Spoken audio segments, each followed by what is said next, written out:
తిరుమలలో పలు చోట్ల ఈవో శ్యామలారావు ఆకస్మిక తనిఖీలు. తిరుమలలో హోటళ్లు, కాటేజీలు, గెస్ట్ హౌస్లను పరిశీలించారు ఈవో. పరిశుభ్రత విషయంలో నిర్లక్ష్యం వహిస్తే చర్యలు తప్పవని హెచ్చరించారు. దుకాణాల్లో నిర్ణయించిన ధరలకే ఆహార పదార్థాలు విక్రయించాలన్నారు. నిబంధనలు అతిక్రమిస్తే లైసెన్స్ రద్దు చేయాలని అధికారులకు ఈవో ఆదేశించారు.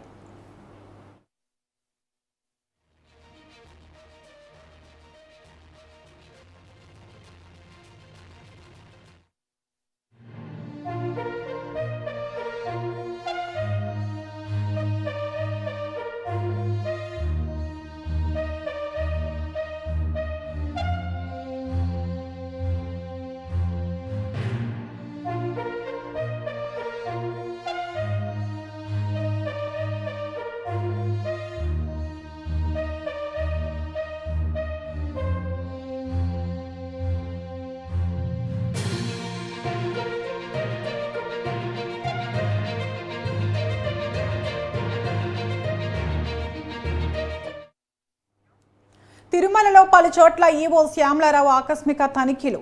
తిరుమలలో హోటళ్లు, కాటేజీలు, గెస్ట్ హౌస్లను ఈవో పరిశీలించారు. పరిశుభ్రత విషయంలో నిర్లక్ష్యం వహిస్తే చర్యలు తప్పవని హెచ్చరించారు. దుకాణాల్లో నిర్ణయించిన ధరలకే ఆహార పదార్థాలు విక్రయించాలన్నారు ఈవో. నిబంధనలు అతిక్రమిస్తే లైసెన్స్ రద్దు చేయాలని అధికారులకు ఆదేశించారు.